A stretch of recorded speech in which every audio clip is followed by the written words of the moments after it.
graves también igualito se encuentran en aislamiento domiciliario y en constante vigilancia a través del INS. Muy bien, esa era la declaración formulada ayer por el ministro de Salud respecto a la detección de 2 casos más de personas con la viruela del mono y, por supuesto, también más detalles de la 4ª ola de COVID-19. Vamos a conversar con el doctor Percy Minaya, epidemiólogo, ex viceministro de Salud. Señor Minaya, ¿cómo está usted? Muy buenos días. Gracias por su Muy buenos atención. días, Carlos. Muy buenos días, don Fernando. Buenos días. Bueno, a ver, primero con relación al tema de la viruela del mono. 2 casos más ayer, de seguro van a haber más porque esta persona, la primera que se contagió, ha estado en contacto con varias. ¿Podemos hablar, doctor Minaya, de que tenemos ya una transmisión comunitaria de la viruela del mono en el país? No, en realidad lo que estamos asistiendo es a un conglomerado de casos, a un brote entre personas que han tenido un contacto estrecho probablemente. Y en la medida que nosotros como Estado, como instituciones, podamos controlar a estos contactos, aconsejarlos y mantenerlos en aislamiento si es que desarrollan algún tipo de sintomatología, creo que podemos controlar eficientemente este pequeño brote. Ahora, sin embargo, hay que tener presente que el caso índice, el primer caso que nosotros detectamos, se notificó prácticamente 10 días después del inicio de sus síntomas. Eso puede haber dado lugar a múltiples otros contactos no conocidos en este momento y que si se descontrola podría evolucionar hacia una transmisión comunitaria. En este momento no tenemos transmisión comunitaria, es un brote que está bajo investigación y seguramente esperemos bajo control también por el Centro Nacional de Epidemiología y el Instituto Nacional de Salud. Doctor Minaya, nos ha dicho que la persona tomó más de 10 días de desarrollar síntomas para consultar con un médico y habría contagiado a otras 2 personas. Parece que estos otros 2 casos tienen que ver con el contagio inicial, ¿no? Yo quisiera que nos explique cuáles son esos síntomas a los que todos debemos prestar atención para consultar con un médico cuanto antes mejor y evitar que esta nueva patología se pueda consolidar. ¿A qué síntomas debemos prestar atención? Bueno, la mayor parte de los virus lo que provocan el inicio son síntomas inespecíficos, es decir, no podemos asimilarlos directamente a una condición, pero hay algunos síntomas que pueden ser característicos. Van a presentar en general los casos, fiebre, cefalea intensa, eso podría ser casi cualquier enfermedad. Sí. Sin embargo, puede aparecer linfadenopatía, es decir, inflamación en los ganglios. Como estamos con síntomas que fundamentalmente aparecen en la cara, en la planta de las manos y en la planta de los pies, los ganglios que se van a inflamar son básicamente los que están cerca al rostro, en el cuello, detrás de las orejas. Pueden aparecer ganglios en las ingles, si es que nosotros tenemos las primeras lesiones en esta zona.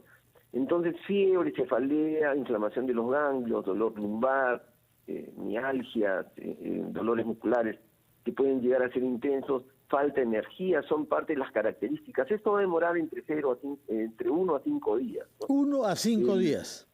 Sí. De acuerdo. Luego va a aparecer una erupción cutánea.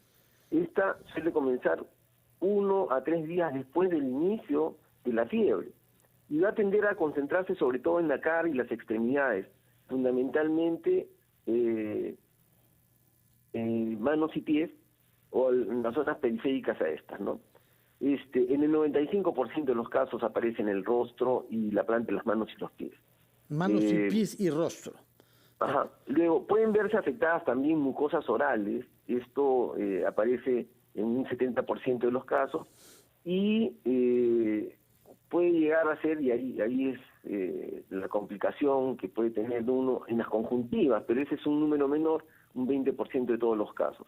Eso es lo que se conoce de las estadísticas, no solo de los casos recientes que están en todo el mundo, sino también en cómo han evolucionado los casos en el África, donde hace muchos años vienen sucediéndose casos y que el mundo no les ha prestado la mayor atención, ¿no? Sí, doctor Minaya, yo quiero referirme al tema del COVID, la pandemia. Sí. Ya ingresamos a la 4ª ola.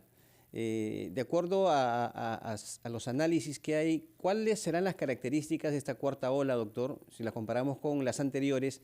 ¿Y en cuánto tiempo estima usted que estaríamos llegando al nivel máximo de contagios, o sea, al pico, como se dice, de contagios? Bueno, aquí hay que aclarar, Carlos, que estamos hablando de una cuarta ola de infecciones, fundamentalmente. No estamos registrando un incremento sostenido, masivo, que ponga en riesgo la atención de salud y la respuesta que podemos dar a los casos severos.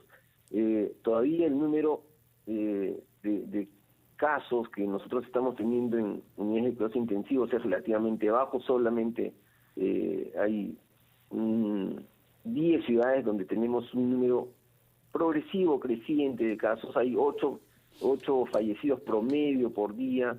Desde los últimos 2 meses esto ha incrementado muy poquito, es decir, no se está alterando el número de fallecidos. Hay que ni personas en cuidados intensivos, hay que tener presente esto. Entonces, a quienes sí está afectando son a personas que tienen baja inmunidad o que no completaron su ciclo de vacunas. 3 vacunas, y especialmente si es que eres adulto mayor o si tienes una condición crónica. Cuarta es la que hemos aconsejado también nosotros para estos grupos, especialmente porque sabemos que la inmunidad declina. Ahora, es provocada fundamentalmente por las variantes de Omicron, B4 y B.5.